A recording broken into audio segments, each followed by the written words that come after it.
ndabiyegereje kandi Imana mu ijuru bagire neza. Tugiye kuganira kuri iri jambo.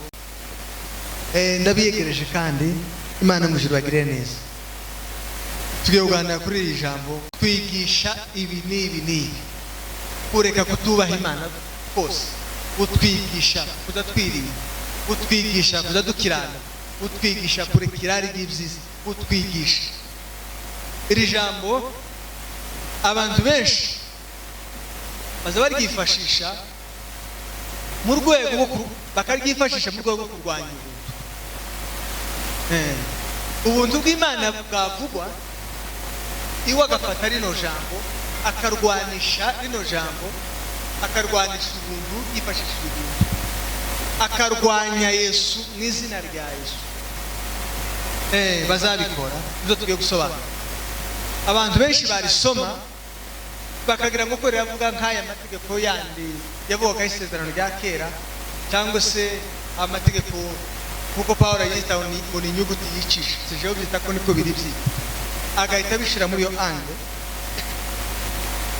wavuga kubabarirwa kw'ibyaha kwiteka iwa kumva mu gukora ibyaha iteka woni kubera ko byumvise gutyo akifashisha rino jambo.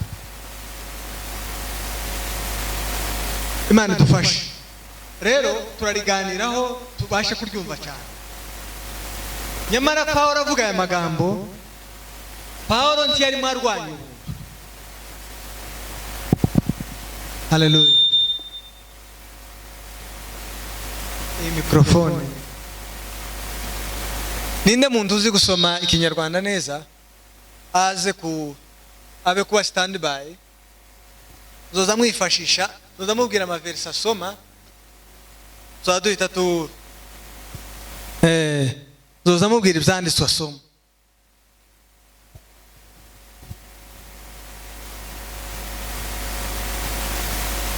Haleluya. Haleluya. Iri jambo nk'uko turivuze abantu benshi bararyifashisha mu kurwanya ubuntu. Reka mbere ko tuvuga byose reka tubanze tuvuge ubuntu mbere na mbere. Ubuntu ni iki? Mbere na mbere ubuntu ni iki? Iyo Bibiliya ivuga ubuntu ibishatse kuvuga iki? Cyangwa ubuntu muri Bibiliya bisobanura iki? Kuko muri iyi minsi kubera uburyo ubuntu bw'Imana bwavuzwe neza cyangwa nabi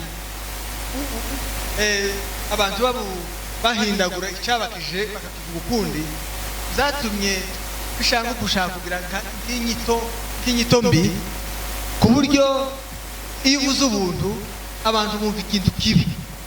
Muri iyi minsi niko biri mu kumera uvuga iki ubuntu abantu bakumva ikintu kibi nyamara atari ikintu kibi ari cyo Bibiliya ihamya cyadukijije bigasa nkaho biteye isoni. Umuntu akavuga ngo je sinemera ubuntu ariko nemera Yesu tibibaho.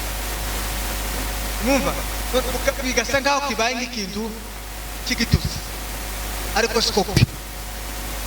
Hagira umuntu dusomera ubutumwa bwiza uko bwanditswe na Yohana igice cya mbere n'umurongo wa 16.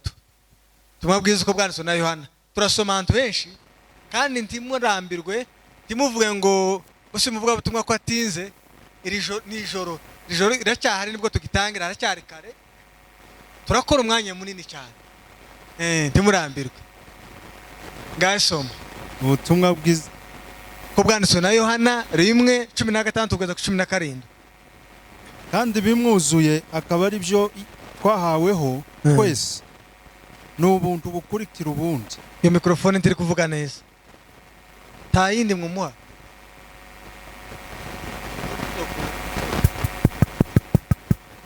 Yes.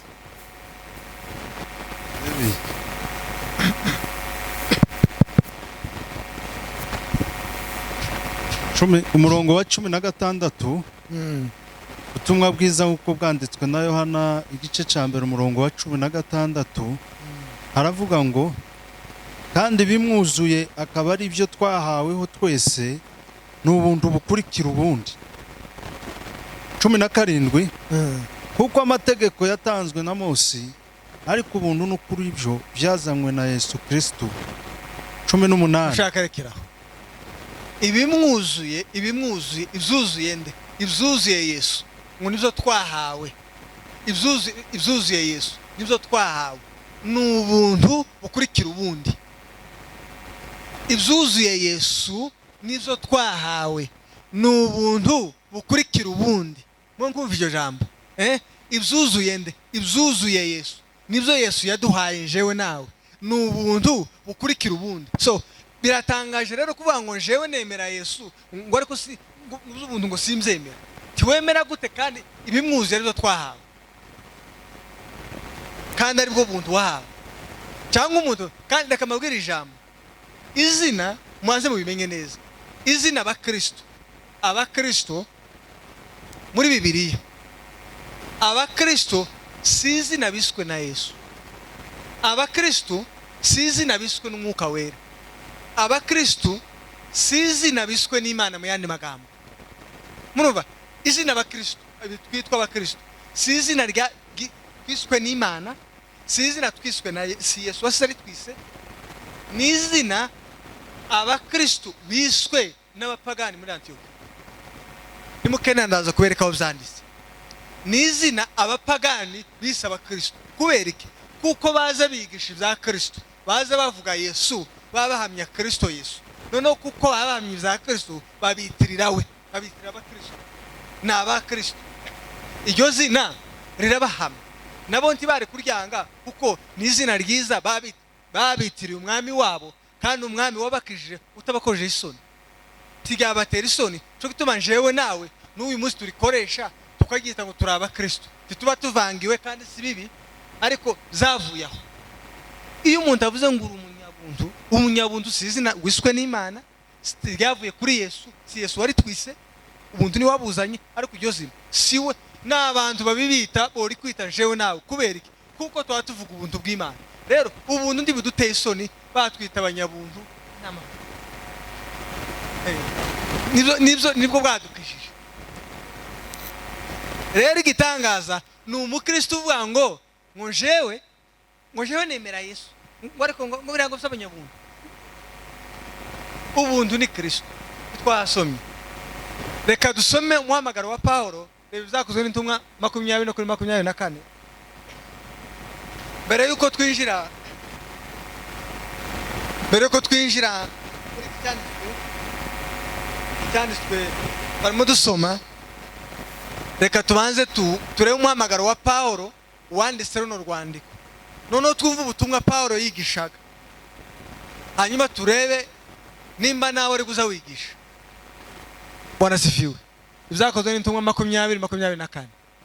Ariko sinita ku bugingo bwanje ngo nibwire ko ari ubw'igiciro kuri nje. Yes. Kuko nkwiriye kurangiza urugendo rwanje n'umurimo nahawe n'umwami Yesu wo guhamya ubutumwa bwiza bw'ubuntu bw'Imana. Rekera aho ngaho. Umurimo nahawe n'umwami Yesu wo kugira gute? Wo guhamya ubutumwa bwiza bw'ubuntu bw'Imana. Nushaka cyane Bibiliya y'Icyongereza ivuga ngo Gospel of the Grace. Gospel of the Grace, ubutumwa bwiza bw'ubuntu bw'Imana. Murumva rero, mbere yo kumenya ibyo Paulo yanditse muri uru rwandiko, tugomba kubanza kureba rero aho ngaho umuhamagaro we n'uwo kwigisha iki. Yita ku bugingo bwiwe ko ari ubw'igiciro cyinshi, ahubwo icyo yakoraga yitanze amaraso kugira ngo ahamye ubutumwa bwiza bw'ubuntu bw'Imana. Kandi twabonye muri Bibiliya twasomye harimo ibice bibiri. Twasomye ngo muri Yohana 1:17 ngo amategeko yatanzwe na Mose, ariko ubuntu n'ukuri zazanywe na Yesu. Ngo Mose so wazi amategeko yatanzwe na Mose, ntabwo yavuze ngo yazanywe na Mose, iravuga ngo yatanzwe na Mose. Twavuga 1:17, ariko ubuntu bwazanywe na Yesu. Ngo Yesu niwe wabuzanye. Bwana sifiwe. Rero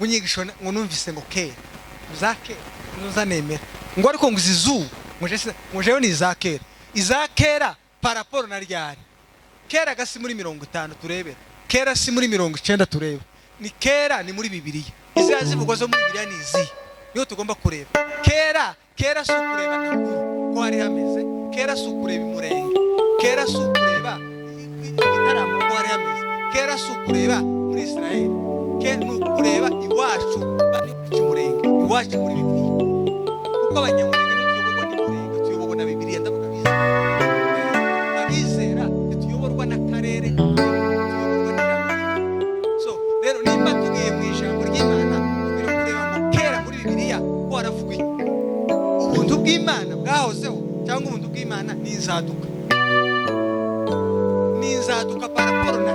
paraporo na Bibiliya cyangwa paraporo n'imyumvire kuko hari imyumvire y'idini zibesha umuntu kugira ngo niko kuri kugira ngo kuri no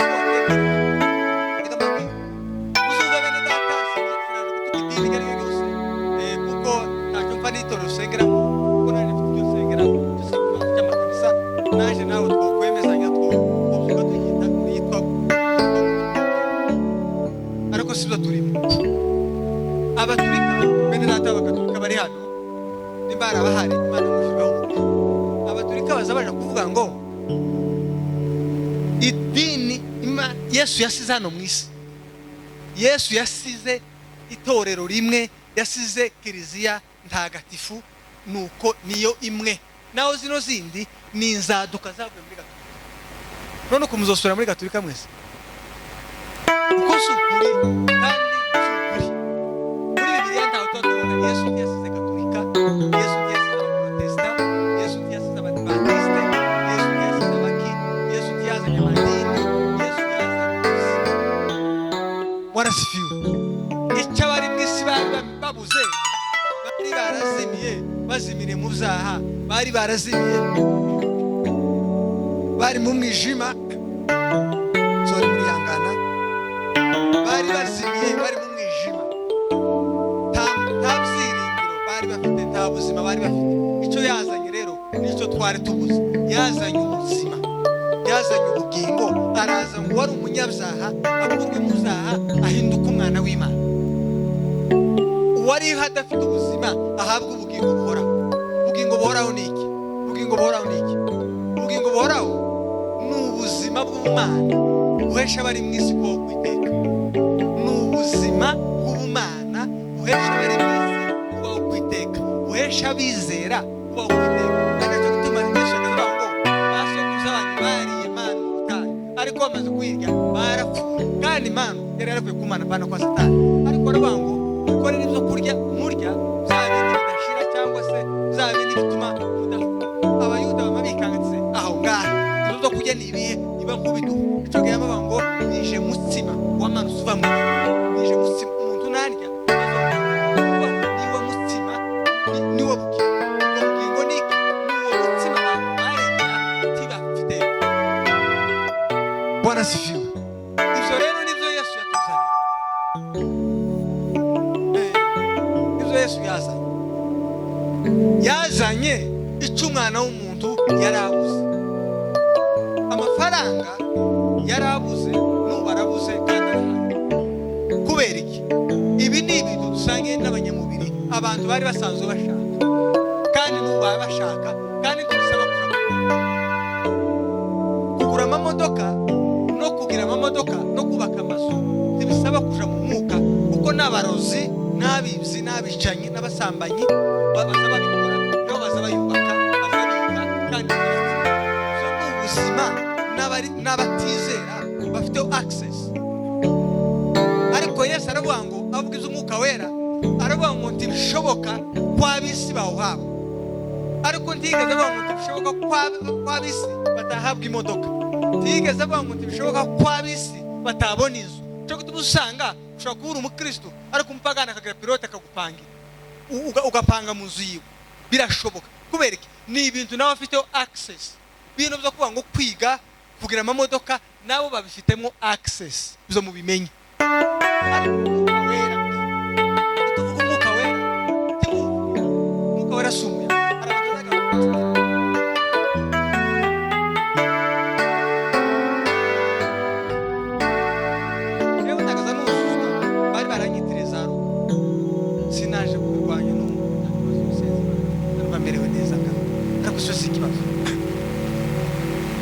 mwazagira ngo kuzuzwa niko kugura umwuka cyangwa kutazuzwa nkaho ariko umwuka wera ni Kristo Yesu.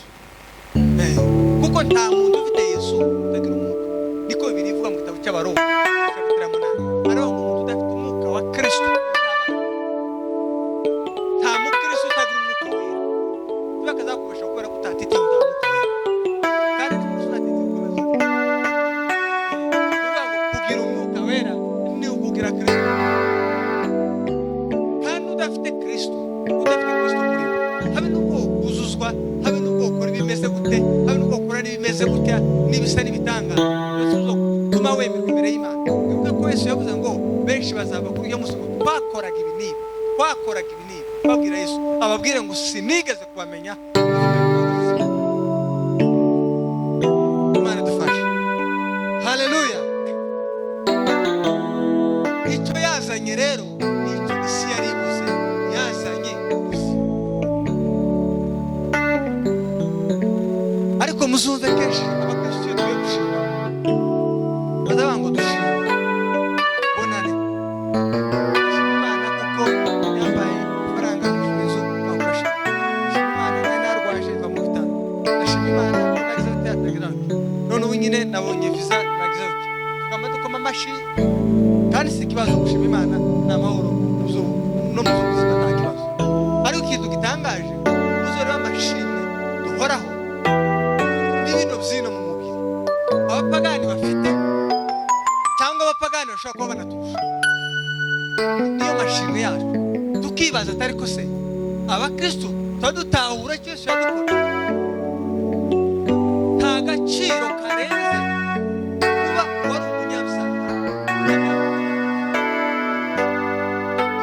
wowe mu gitondo kimwe babyuza iwanyu bikabyuka iso yabaye perezida wonezerwa no kuzuza umuhanda. Kandi uwo perezida ashobora kuzabugwaho, ashobora no kuzagambanirwa, ashobora no kuzanakubitwa na kudeta, ashobora no kuzonahura n'ibindi. Ariko kubera gusa ko bamugize perezida mukama munezerwa mukazanga mubwira. Ariko abakristo turi mu gusobanukirwa ko twabaye abana b'Imana, ariko tukananirwa gushima ukavuga ngo none Yesu ngo icyo yaje kuzana ngo ubugingo ngo nico gusa ngo nico bene bashatse kuvuga iki none pesi zo zirasigara kubera abantu bashaka pesa bashaka gusa. Ariko iyo dutahure icyo twahawe kiraruta twifuza. Imana dufashe. Haleluya.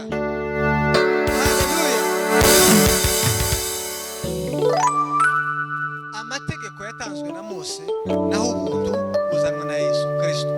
Ubuntu ni Kristo. Ugomba kumenya hari aho Bibiliya ikoresha ubuntu ikavuga Yesu. Ni kimwe mu kimenye naho definition nyayo y'ubuntu ni ikintu umuntu ahabwa adakwiye, ni ikintu uhabwa udakwiye. Icyo nicyo cyitwa hari ibintu byabaye ushobora kureba muri Bibiliya. Umwana w'umuntu amaze gucumura, Imana Kristo amaze kuza kuducungura, icyo yadukoreye ni iki?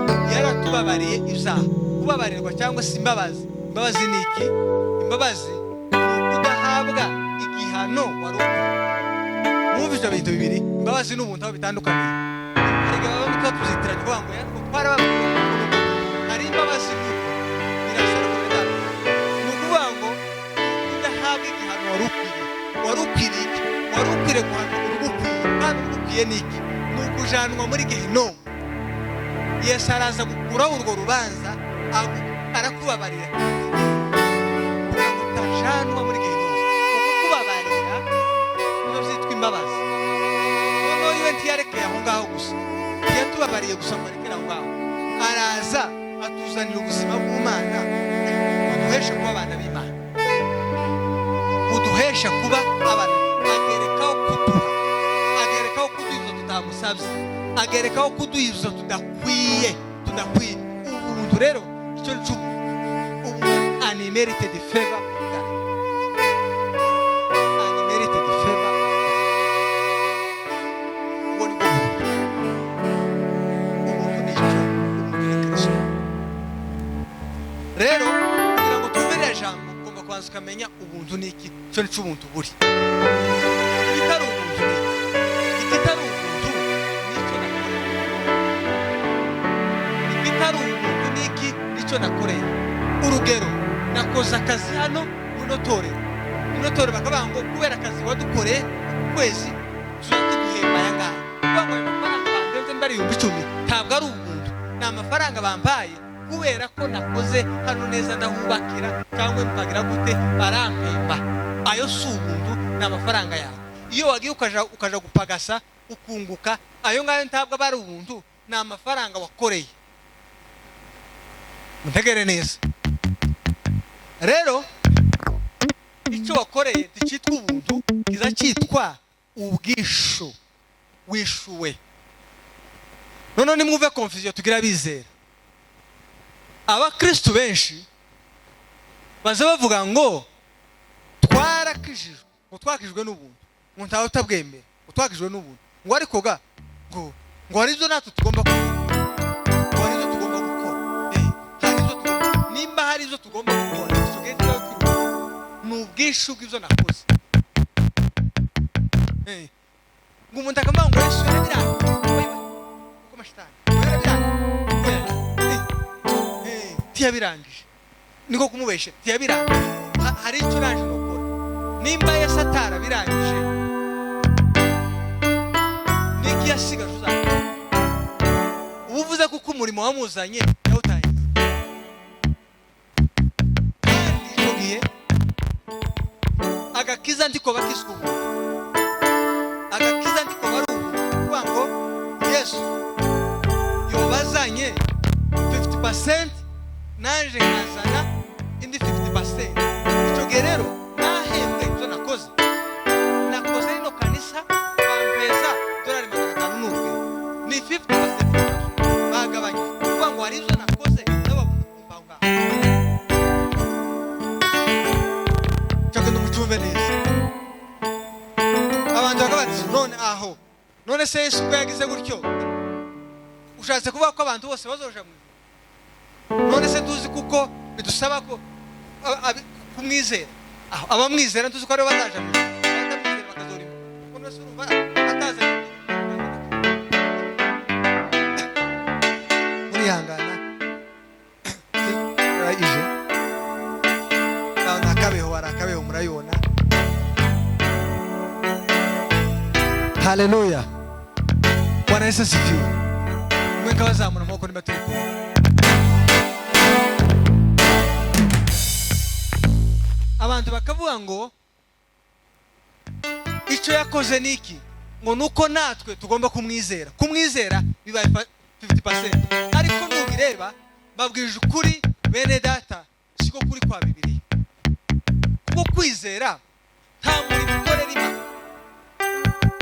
Ushaka kumaza ko seno Yesu ntiyavuze ngo Yesu yavuze umurimo dukora Imana kuko twizera watumye. Yesu yaza bibwira abanyamirimo, abayuda bashishikajwe n'imirimo. Hari imirimo bibwira ko bakorera Imana kugira ngo bemere. Umwana wawe n'uguhindukira gukora ibyo, ahubwo ibindi bitari ibyo ngibyo. Umurimo dukora Imana ni ukwizera, kandi ngo yatumye ni Yesu twabwira. Yaza abwira abantu ahubwo ni guhindukire gukora Imana. Muraba mukoze, ariko mu bundi buryo bugaragara urasanga kwizera sumwe n'ukwemera icyo Imana yakoze. Kuko Bibiliya bihamya neza mu gitabo cy'Abaroma igice cya 4 guhera aho ngaho kugera ku murongo wa 4, Pawulo arabivuga ngo ari kudakora kizera. Iryo jambo ngo ari kudakora kizera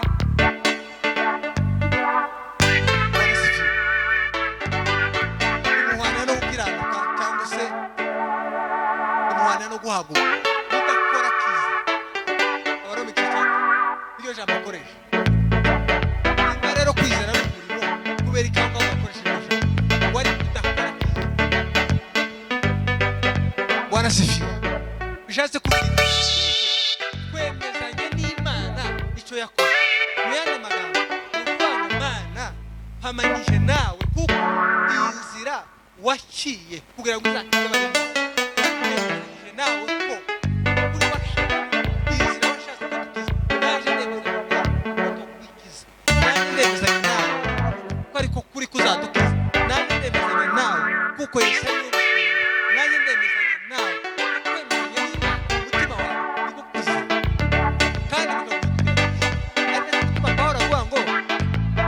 c'abaroma cy'icumi ngo ni watuza akanwa kawe ukizeza umutima wawe izera Yesu bene magambo uzakizwa. Ntabwo yaza kugira formalite tuba dukora mu makanisa yamaze yirukanka gutya ngo naje mumbabarire ngo kandi ngo nagaza nica ngo nagaza niba ngo nagaza nsambana ngo nagaza ngira gutya ngo none mukuri naje Bibiliya subiza muzo wasome ejo muzo hambeza Bibiliya nziza itwereka isezerano risha cyane isezerano risha ntabwo Bibiliya izivuga nta masengesho tutadukora ngo tumusengere Imana mwandukure ngo bitabo cy'ikuzimu none ngo mwandukure ntaho usanga ntimuhabona ejo bitabo none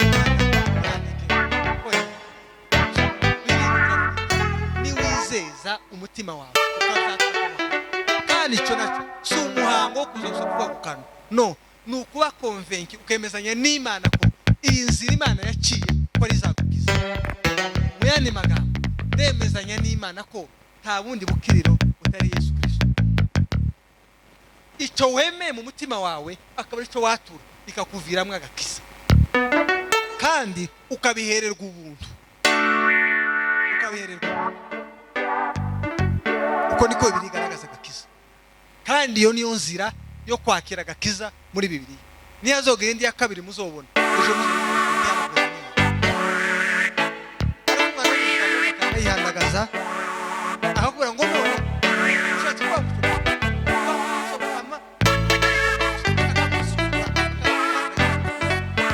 ni kamere kuhimbaza si umugenzo n'ubuzima n'imbaraga y'Imana si ibitekerezo by'umuntu. Ntabwo twahamagariye kwigisha ubwenge bw'abantu, ntabwo twahamagariye kwigisha ibitekerezo bitandukanye, ntabwo twahamagariye kwigisha uko mzumva cyangwa uko byumva, ahubwo twahamagariwe kwigisha Imana yahamije kandi Imana yahamije ni Kristo Yesu ari ni ijambo ry'ubugingo, ni ijambo ry'imbaraga, ni wa mutsima wo kwimujuru ari we. Ku Bayuda barebaga bakabisuzugura akababwira ngo nije mutsima wamanutse kuva mu ijuru. Iryo jambo umunsi Yesu arivuga abantu benshi nabo birivuga ubahise bamuva habe n'intumwa ze bashaka nko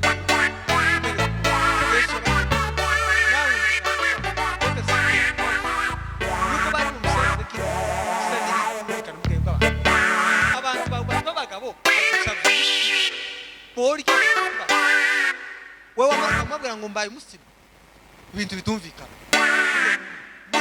kamere y'umuntu ikomeza kwihimbaza ikomeza kupinga kuresha umuntu akavuga ngo none ushaka ko mwizera ngo birahagije none se hari ikintu ufite gihagije kitari Yesu kandi umuntu akabivuga mu kanisa rya Kristo itorero rya Kristo bakabivugira mugapfa gusa kwizera Yesu akabivuga kabinegisha hari ikindi wokora kitari Yesu kirahaba cyo dukiza kandi uko umuntu akabivuga cyo umuvuga butumwa tukamukomera amashi tumaze kuririmba ivuga ngo ntaco nari kuzakora unemerwe n'Imana. Muve bene ngo ruvange twituriye ntaco nari kuzokora unemerwe n'Imana. Nubwo nari kuzana amaturo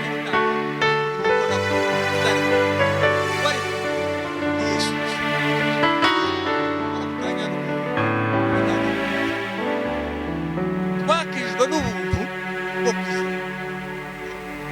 Bwana Yesu ati Abaefeso 2:8 haravuga ngo twakijijwe n'ubuntu bwo kwizera. Twakijijwe n'ubuntu Yesu Kristo wahoze. Twakijijwe n'ubuntu kubwo kwizera. Twakijijwe n'ubuntu kubwo kwizera. Ubuntu si ikintu gisha, ubuntu si ikintu kivumbutse vuba muri Kenya. Ubuntu bwahozeho kandi ubuntu ni Kristo. Kandi ubuntu nibo bwadukijije jewe nawe. ntangara cyane iyo mutambwira ngo muje umukristo bariko muje umuzuzu niki cyagukije taru wakijijwe n'ubuntu bwo kwizera. Bwana Yesu asifiwe. Haleluya. Kubera uruvange rwo kuvanga amategeko n'ubuntu byabyariye abakristo urujijo, byabyariye abakristo abizera urujijo. Rwa mbere ni uruhe? Umuntu akakubwira ngo ntacyo yari kuzakora kugira ngo yemerwe n'Imana, ntagihari, ntacyo afite, ariko akakubwira ngo ijuru turarikorera. Mubiye confusion, ntacyo nari kuzokora ngo mbone ubugingo, nta nicyo nokora kugira ngo nemerwe n'Imana, ntacyo nari kuzokora. Wari ku ijuru turarikorera. None nimba ntacyo wari kuzokora kugira ngo wemerwe n'Imana, nimba ntacyo wari kuzokora kugira ngo ubone ijuru, ijuru basubirikorere gute kandi ntacyo ukora? Umuntu akavuga ngo kuva mu ndavuze ngo agakiza ni ubuntu, wari ku ijuru tukarikorera. We ngabuntu agakiza ni ubuntu, wari ku ijuru turarikorera. Iyo phrase yonyine isobanura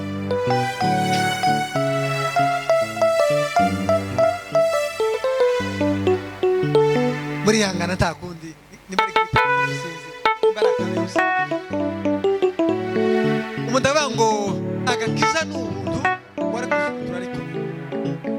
Izo bivuze iki? Ibyo biba bisobanura ngo utegera, biba bisobanura ngo agakiza twahawe ntabwo kaduhesha ubugingo. Agakiza twahawe wenda ahubwo usanga amazi ari atuma nta kibazo, turakomeza tuganira. Nukuvuga ngo agakiza biba bivuze ko agakiza ni ubuntu, wari ku ijuru turarikorera. Bisobanura iki? Bisobanura ko ako gakiza twahawe tegere kadafite icyo kamaze, ahubwo igifite icyo kimaze nuko korera ijuru. Tegere ni ukuvuga ngo nahawe agakiza ku buntu, ariko ako gakiza tikampesha ijuru. Ako gakiza ntacyo kamaze, donc bisaba ko njewe nkorera ijuru. Iyo umuntu rero avuze ngo agakiza twe ngo turabizi, zamumva avuga butumwa bivuga ngo agakiza birazwi, ngo agakiza ko ni ubuntu, wari ku ijuru turarikorera. Ibyo bisobanura ko ako gakiza twahawe kataduhesha ijuru. Rero ijuru niryo dukorera. Nimba rero ijuru turikorera nta kibazo, kubera iki nakira agakiza k'ubuntu kadafite icyo kamara? Ibyo bintu mutabyiba. Nimba agakiza ari ubuntu, ariko ijuru tukarikorera, kubera iki nakira agakiza k'ubuntu kadafite icyo kamaze iyo nkorera ijuru? None umuntu yokubwira, reka nguhe urugero kugira ngo mubyumve muri ubwenge bwo muri iyi si. Umuntu yokubwira ngo ufite inzu yawe hariya, ni urugero, hariya uri mu nzu yawe, akakubwira ngo ngo inzu yo nzoza nyikwishurira, ngo nzanyikwishurira ku buntu, ariko amafaranga ya buri kwezi y'inzu bisaba ko nzoza mpagasa nkayishurira. Uko umuntu aba ahari ajya yemeye kunyishurira abahari, akavuga ngo jewe ngo inzu yo ngo nyibamwe kubw'ubuntu, mbese narayishuriwe, nzanyishurira, ariko amafaranga yo kwishura inzu ya buri kwezi ngo bisaba kuzanyakora nkayishura. Uko se yayandi nahawe ariho? Nuko twahawe agakiza, nimba twarahawe agakiza ariko ijuru tukarikorera, uvuga ngo agakiza ntikaduhesha ijuru, agakiza ntacyo kamaze, bigatosheje. Iyo ni confusion mu bizera. Iyo nayo ni indi confusion mu bizera. Umuntu akakubwira ngo ndi umwana w'Imana, ngo icyo akora bamwemeye bakizera izina rye, yabahaye ubushobozi bwo kuba abana b'Imana. Icyo akora bamwemeye bose bakizera izina rye, yabahaye ubushobozi bwo kuba abana b'Imana. Sawa, uri umwana w'Imana ndiwe, icyo nicyo, kuko Imana yakunze abari mu isi byatumye itanga umwana wayo kinege kugira ngo umwizera wese atarimbuka ahubwo ahabwe ubugingo buhoraho. Waramwizeye, naramwizeye. Ufite ubugingo ndabufite. Sawa, tibaye bibiri. N'umwana w'Imana ufite ubugingo. Mwumva iyo confusion. Ukamaze tese aho. None Yesu yoza Isirayeli yose boja mu ijuru. Akamaza adutunguye kuwa mbere, kuwa kabiri, kuwa gatatu. Wagiye kupagasa cyangwa yoza boja mu ijuru. Wasimbiza ubuzima. Uri umwana w'Imana ufite ubugingo ariko utoja mu ijuru. Iyo ni idoro rya Kristo. Ko murabyumva? Umuntu agashaka bango Kristo yaraje kugira ngo tubone gukiranuka kw'Imana. None se waramwizeye? Yego. None se uri umukiranusi? We mwisi nta mukiranusi. Ngo mwisi nta mukiranusi wawe. Pi aho. None se uri umwana w'Imana ufite ubugingo ariko utari umukiranusi. Unyumve aho. Ukamaze se akongera Kristo yaraje kugira ngo tuhabwe kwera uko tutari dufite. None se uruwera? We mwisi nta wera. Kandi uko amaze gusoma izandiko z'intumwa, intumwa zazivuga ngo mutahiriza abera bahanye naka, abera bo muri Efeso, abera b'Itesalonike n'urugero, abera b'Ikolosayi, abera n'abera bo muri iyi si apana mu ijuru. Umuntu akavuga ngo mwisi nta wera uhaba, ngo tuzobabera nitugera mu ijuru. None se izi nzandiko intumwa zaza zandikira amatorero baza bazohereza mu ijuru? Izi nzandiko Pawulo yandikira itorero ry'Itesalonike cyangwa Abakolosayi, urwo rwandiko bagazarwohereza mu ijuru. Bakavuga ngo muntahiriza abera bose bo muri iyi si. Aho ni mu ijuru. Ariko bakamabona ngo yaye ngo tuzababera nitugera mu ijuru. Mu isi ntawe. Kandi amaze gusoma izandiko zihamya abera. Kandi izo wabihamya nguzayizandiko. Tugomba kureba izo nzandiko. Ni heza zi. Ni muri Bibiliya cyangwa ni mu bumenyi buke bwawe. Imana tufashe. Bwana sifiwe. Kino ni igitaramo turaganira sinkoresha ya metode mumenyerere cyo gituma nange ndakora ku bintu bitandukanye. Turaganira kandi turamenya uko amateraniro yacu abagomba kutwumva. Bwana sifiwe. Haleluya. Umuntu ngo umwana w'Imana ufite ubugingo ariko utari uwera, ntabe n'umukiranusi, ariko ngutegereje kuzaja mu ijuru ry'abera. Cyo ni mucumbe. N'umwana w'Imana ufite ubugingo utari umukiranusi, ntabe uwera, ariko utegereje kuzaja mu ijuru ry'abera. Kandi mumenye ko ntarembo rija mu ijuru rihaba y'abanyabyaha bazonyuramwo kugira ngo bazoje kubabera nibagera mu ijuru. Ntarembo rihaba y'abanyabyaha rihaba kuzonyuramwo kugira ngo bazoje kubabera nibagera mu ijuru. Turace mu cyumba. Nukuvuga ngo ijuru rizojamwe bande? Ijuru rizojamwe abakiranusi, rizojamwe abera. Itorero ntirizoba abakiranusi bageze mu ijuru. Tuzahaguruka mu isi nk'abakiranusi. Bwana sifiwe. Haleluya. Rero mugomba kwibaza, none ni gute umuntu ab'umukiranusi muri Bibiliya ni gute bivugaho? Cyo ni kibazo mugomba kwibaza. Umuntu ni gute abuwera mu maso y'Imana? Ibisubizo biri muri Bibiliya. Umuntu ni gute abuwera? Icyakugiza umwana w'Imana kandi uri umunyabyaha. Icyakugiza umwana w'Imana uro kurimbuka. Rero cyakugiza uwera. Icyakugiza cyaguhaye ubugingo buhoraho ariko ubuzima bw'Ubumana ni nacyo cyakugiza umukiranusi. Haleluya. Bwana Yesu asifiwe. Icyo cyabikora n'ibyo twasomye n'ibijya twahawe zuzuye Yesu aribwo buntu bukurikira ubuntu. Mu gakiza n'ibyo twahawe nuko gutsindishirizwa twagirwa abana b'Imana n'ubwo bugingo yadushizemo n'uwo mwuka w'Imana uturimo, nuko kubabera, nuko kuba abakiranusi, nuko kuba umwana w'Imana. Cyo gituma Pawulo avuga ngo ibigaragara n'ibyo akanya gato, ngo ariko ibitagaragara n'iby'iteka ryose. Ibyo bitagaragara timubwira ngo ni ibindi, n'ibyo byaza bivuga. Haleluya. Rero byose Bibiliya yarabihishuye, irabihishura. Tuba dukwiye kubisoma tukabyumva, ibyo yahishuye akaba aribwo buzima butuyobora, akaba aribwo tugenderamo. Kubera kutimenya no kutamenya identite yacu abakristo tuba tugiye gusenga tukiyoberwa. Umuntu akumva akaba akaba mu ikanisa akamara imyaka 20 mu ikanisa bataramutenze ariko ubwiwe yaritenze. Tibamutenze ariko ubwiwe yaritenze. Kubera iki?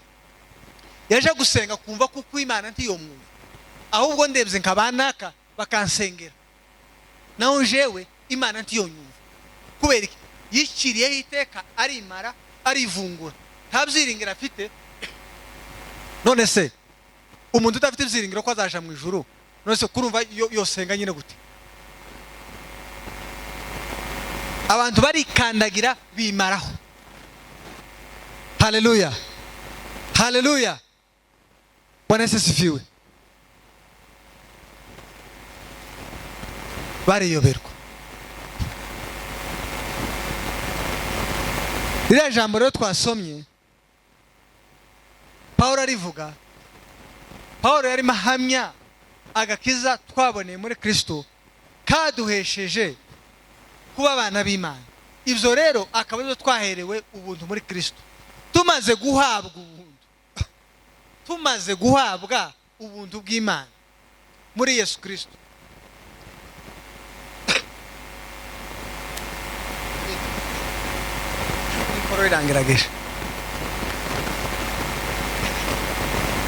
Tumaze guhabwa ubwo buntu bw'Imana, tumaze kugirwa abana b'Imana, icyatubayeho niki? Twakuwe mu rupfu. Twakuwe mu rupfu. Nico gituma Bibiliya ivuga ngo kuko ubuntu buzanira abantu bose agakiza bwarabonetse. Agakiza kazi yabari mu isi bose. Nubwo hari abantu bazabigisha ngo saba ari mu isi bose barahaba, ariko agakiza kaziye abari mu isi. Kuko ubuntu buzanira abantu bose, buzanira abantu bose, apana abantu bamwe. Bwarabonetse bukatwigisha kureka kutuba Imana. Ni bande bwigisha? Ni babandi babakiriye, babandi bakiriye agakiza. Abo rero nibo batangira gutreningwa n'Imana, bakigishwa ubuzima bwa minsi yose, bakigishwa imibereho. Iryo jambo muryumve itandukanye n'uburyo abantu benshi baza baryumva.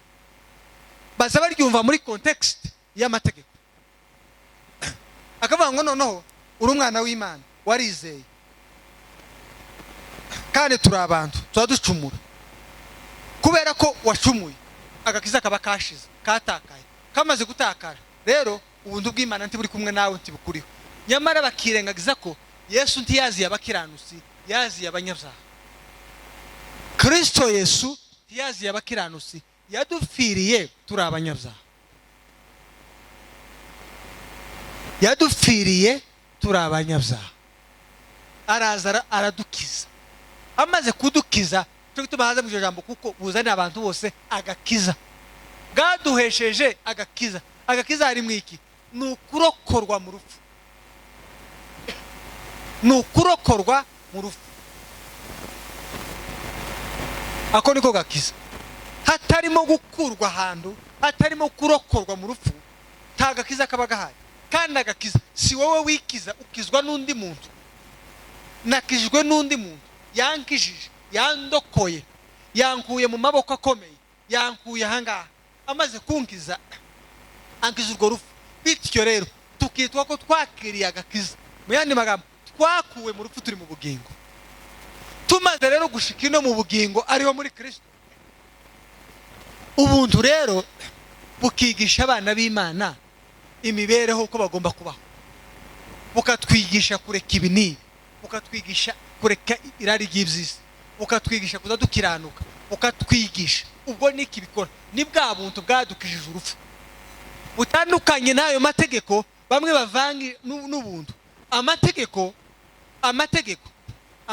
ni meza mu buryo bumwe. Amategeko kandi si meza mu bundi buryo.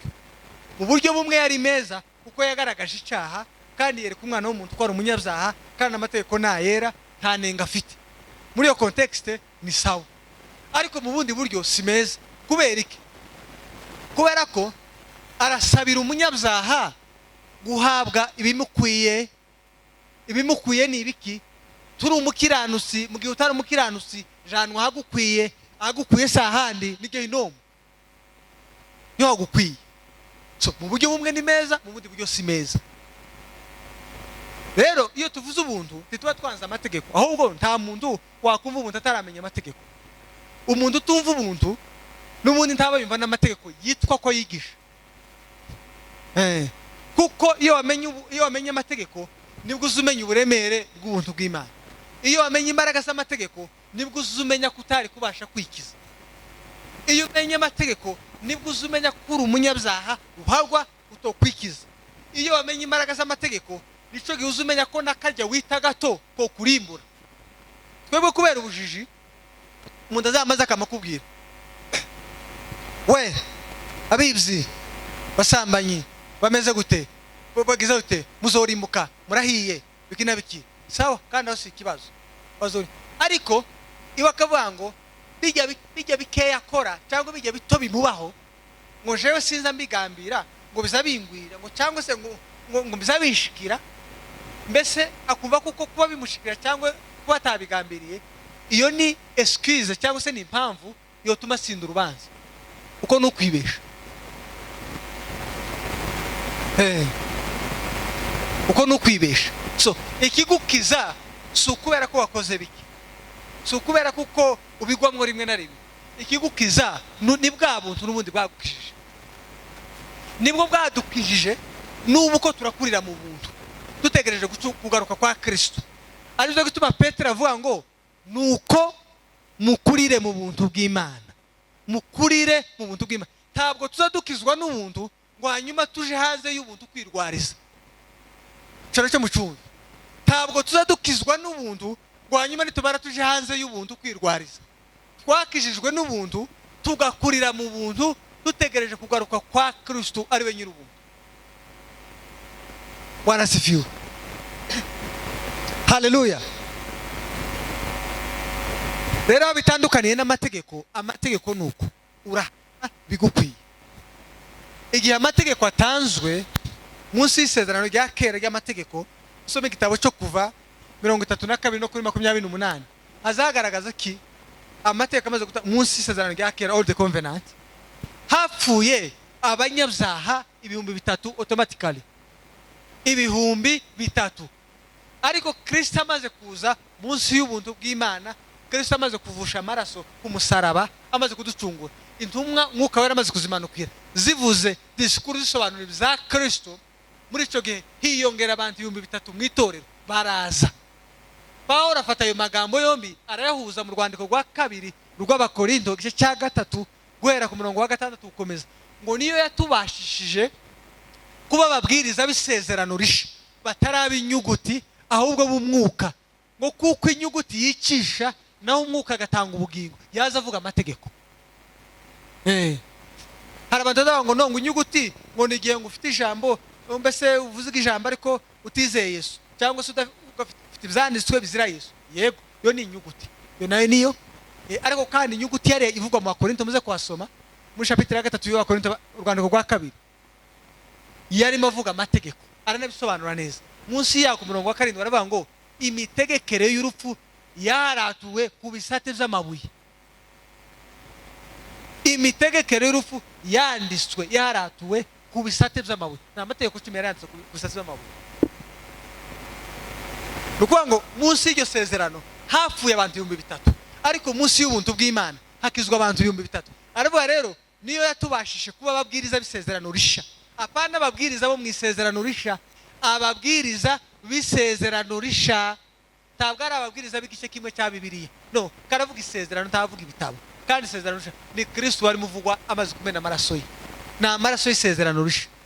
So yabaye umubwiriza w'isezerano risha bataraba inyuguti, kuko inyuguti yicije na amategeko ahana umunyabyaha agahabwa urumukwiriye. Haleluya. Ariko Yesu atuzanira ubwo bugingo. Pawulo ahuza ibyo bintu bibiri. Niho rero muri aya magambo tubona aravuga kuko ubuntu buzana abantu agakiza. Ubuntu rero butandukanye n'iyo nyuguti yicisha, bwatuzaniye agakiza kandi